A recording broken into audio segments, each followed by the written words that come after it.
Tuh, denger nggak gitu ya? Teriakan kencang Bahlil penipu diteriakan oleh warga Aceh. Tami yang gila ini berani bener ya warganya di depan presiden gitu kan ya. Tentu harusnya Bahlil ini malu banget gitu ya, mukanya ditaruh mana gitu kan. Rakyat Aceh Tamiang ini menjadi saksi gitu ya. Tentu ini bukan tanpa alasan ya, positive people. Kita tahu bahwa Bahlil itu kan sempat berstatement bahwa janji sama presiden bakal 97% atau di atas 90% tuh listrik Aceh bakal hidup. Namun faktanya tidak ada sama sekali gitu kan ya. Dan terus juga ini banyak huru hara lagi juga kan ya, huru hara lagi maksudnya kayak hal-hal aneh lagi gitu, misalnya kayak tenda BNPB baru dibangun saat Prabowo mau kunjungan gitu kayaknya. Terus ada lagi terkait dengan katanya listrik itu apa namanya, ketika Prabowo lewat itu listrik nyala, tapi setelah Prabowo lewat itu listrik dimatikan kembali itu. Jadi kayak waduh waduh waduh waduh. Dan akhirnya gitu warga ini meluapkan gitu kan dia emosi mereka saat Prabowo kunjungan gitu ya dengan meneriaki Bahlil penipu gitu. Kita coba reaction lagi dari laman YouTube Sekretariat Presiden, momennya seperti apa. Pastinya jangan lupa subscribe Action Nation. Terima kasih buat yang udah mau subscribe.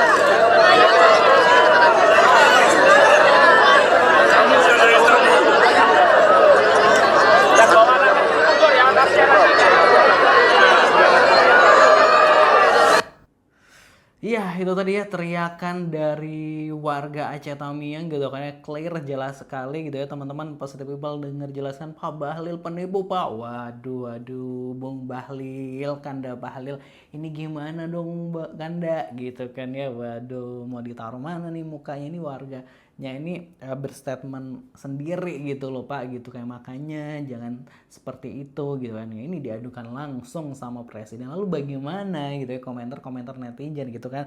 Kalau kita sebenarnya ini juga dirangkum sama Tribun News gitu ya, bagaimana komentar warga di sana gitu, bagaimana komentar-komentar warga di situ. Kita akan coba lihat komentar warganet dalam hal ini gitu ya.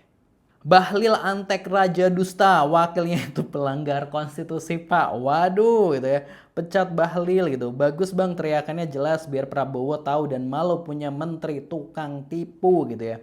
Rakyat jujur dan tidak bohong. Wow, Bahlil si Ireng memang tukang bohong seperti majikannya. Waduh, waduh. Menteri kalau sudah kehilangan kepercayaan rakyat dan ogah mengundurkan diri karena pejabat titipan, sebaiknya diapakan, segera diresafel saja daripada bengong gak jelas. Daerah bencana butuh perbaikan wilayah segera oleh menteri yang sigap dan kompeten gitu ya. Juragan sawit lagi menengok korban banjir bandang yang diakibatkan oleh perkebunan sawit. Waduh, ini nyinggung Prabowo ya. Yuk keraskan suara kita biar pemerintah yang entah budak atau apa pura-pura budak ngedenger suara kita gitu ya. Semua termul Menteri Titipan Mulyono ijazah, waduh penipu pasti ikut-ikutan, waduh gitu. Nah Pak Presiden, kalau rakyat dan dah teriak Bahlil penipu harusnya segera ambil tindakan tegas sebelum rakyat yang bertindak gitu ya. Masa tunggu di demo besar-besaran lagi demi memaksa Presiden memecat Bahlil gitu ya. Dengar itu Pak, anak buahmu Bahlil diteriakin masyarakat penipu, mana hati nuranimu Pak Prabowo gitu ya. Betul, Bahlil emang menipu itu. Sama Bahlil takut, sama rakyat nggak takut gitu ya. Gue heran sama presiden, udah jelas dibohongi anak buahnya masih aja dipercaya dan dibangga-banggain pula gitu. Presiden pasti sudah tahu Bahlil penipu tapi dibiarkan. Ini pembiaran kejam gitu ya. Mantap, wow, perluas kebun sawit. Waduh, harus seperti itu. Pura-pura nggak denger aja karena Bahlil orang cerdas kata. Wow gitu. Keren gitu. Kan bisa kena prank juga presiden aku buat gitu. Rasanya kok terlalu bahaya presiden dikerumunin begini, mana berdiri di sunroof lagi gitu. Presiden Prabowo sehat terus gitu. Mantap itu, habis gelap terbitlah gelap gulita gitu ya. Aduh, cita-cita jadi presiden ada tercapai, bangunlah bangsa dan negara ini lebih baik, belum kelihatan Bapak gitu. Bahlil ketua partai pasti nggak kena reshuffle bos gitu ya.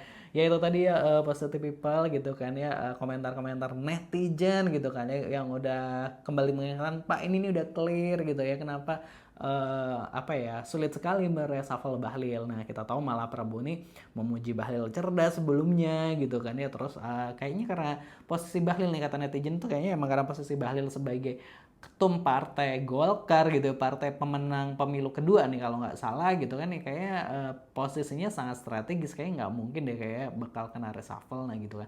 Tapi ya gitu tadi rakyat meluapkan kekesalannya gitu ya di situ. Nah kalau menurut Positive People gimana pendapatnya? Silahkan tulis di kolom komentar, jangan lupa subscribe Aksa Nation. Terima kasih buat yang udah mau subscribe.